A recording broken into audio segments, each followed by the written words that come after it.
சட்டமன்றத்துக்கு மரபு இருக்கு, மாண்பு இருக்கு. வேண்டும் என்று பிரதான எதிர்க்கட்சி அதிமுகவை சேர்ந்த ஐயா எடப்பாடி பழனிசாமி அவர்கள் உட்பட இங்க வருகை தந்த சட்டமன்ற உறுப்பினர்கள் தொடர்ந்து இது போன்ற பிரச்சனைகளை எழுப்பி வருவது, இந்த சபைக்கு நடவடிக்கைகளில் இடையூறு செய்து குந்தகம் உழைப்பது இது நியாயமான ஒரு முறை அல்ல. வினாக்கள் விடைகள் நேரம் முடிந்ததும் நேரம் இல்லாத நேரத்திலே எந்த பிரச்சனை வேண்டுமானாலும் கவனஈர்ப்பு தீர்மானமாக எழுதி கொடுக்கவில்லை என்றாலும் அவர்களுக்கு பேசுகின்ற வாய்ப்பை கொடுக்க போகிறோம்.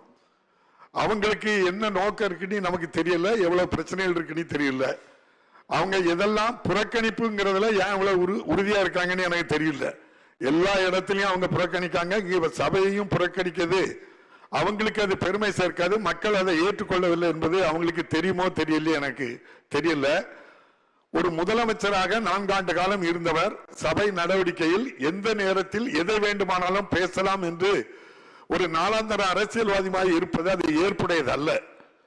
ஆகவே நம்முடைய மாண்புமிகு எதிர்க்கட்சி தலைவர் அவர்கள் இந்த வினாக்கள் விடைகள் நேரத்துக்கு முன்னால் இவ்வாறு குந்தகம் அழைப்பது அது ஏற்புடைய செயல் இல்லை என்பதையும் பதிவு வேண்டி நம்முடைய மாண்புமிகு உறுப்பினர் ஏவா வேலு அவர்கள். மாண்புமிகு பேரவைத் தலைவர்களே, எதிர்க்கட்சி தலைவர் அவர்கள் எழுந்து ஒத்திவையுங்கள், எங்களை பேச அனுமதியுங்கள் என்று அவர் குறிப்பிட்டார். நான் கவனித்துக் கொண்டிருந்தேன். சட்டமன்ற விதிகளை அனைவரும் சட்டமன்ற உறுப்பினர்கள் படித்துவிட்டு தான் சட்டமன்றத்துக்கு வருகிறோம். அதுவும் 4 முறை அவர் முதலமைச்சராக இருந்தவர். சட்டங்கள் விதிகள் 4 ஆண்டுகள் இருந்தவர். அவர் அநேகமாக படித்திருப்பார், புரிந்து கொண்டிருப்பார் என்று கருதுகிறேன். நம்முடைய பேரவைத் தலைவர் சொல்வதை போல இந்த கேள்வி நேரம் என்பது அனைத்துக்கும் பொதுவாக நடைபெறுகிறது. அது அதெல்லாம் கிடையாது. பிசினஸ்ல எதிர்கட்சிக்கும் சரி, ஆளுங்கட்சிக்கும் சரி, தோழமை கட்சிக்கும் சரி, எல்லாத்துக்கும் சமமாக தான் வாய்ப்பு கொடுத்து கொண்டிருக்கிறீர்கள். அது ஒன்றும் மாற்றம் இல்லை. அதுக்கு பின்னால் தான் 0வில் தான் 2 வகையான விதி இருக்கிறது. ஒன்று ஒத்திவைப்பு, இன்னொன்று கவன ஈர்ப்பு.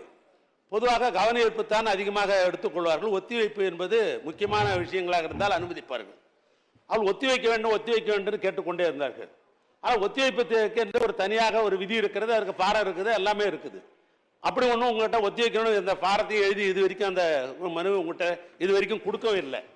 அதனால் இந்த ஒத்திவைப்பு என்பதை மையப்படுத்தி கொண்டு எல்லா சட்டமன்ற உறுப்பினர்களும் பேசுகிற நேரத்தை அவர்கள் எடுத்துக்கொண்டு தினமும் சட்டமன்றத்தை வீணடித்துக் கொண்டிருக்கிறார்கள். எனவே அதையும் கொஞ்சம் பேரவைத் தலைவர் கவனத்தில் எடுத்துக்கொண்டு இந்த ஒத்திவைப்பு தீர்மானம் என்ன, கவன ஈர்ப்பு தீர்மானம் மீண்டும் ஒரு முறை அவர்களுக்கு ஒரு கிளாஸ் எடுத்தால் பரவாயில்லை. இல்ல, நேற்றே அவங்க மேல் நடவடிக்கை எடுத்த மாண்புமிகு முதலமைச்சர் அவர்கள் பெருந்தன்மையோடு அந்த சபை நடவடிக்கைகளில் கலந்து கொள்ளக்கு வேண்டும் என்று கேட்டுக்கொண்டார்கள். அதன் அடிப்படையில் நேற்று சொன்னோம். நேற்று சபைக்கு வரல. இன்னைக்கு வந்த உடனே சபை நடவடிக்கைகளில் அவங்களுக்கு கலந்து கொள்வதில் என்ன பிரச்சனை இருக்கோ தெரியல. அவர்கள் நான் அன்போடு கேட்டுக்கொள்கிறேன், நாகரிகமாக சபையிலே நடந்து கொள்ள வேண்டும் என்று கேட்டு விநாயகன் 50. பாதகம் செய்பவரை கண்டால் நாம் பயங்கொள்ளலாகாது பாப்பா, மோதி மிதித்து விடு பாப்பா, அவர் முகத்தில் உமிழ்ந்து விடு பாப்பா. அண்மை செய்திகளை உடனுக்குடன் தெரிந்து கொள்ள இணைந்திருங்கள் இயம்நாடு தொலைக்காட்சியுடன்.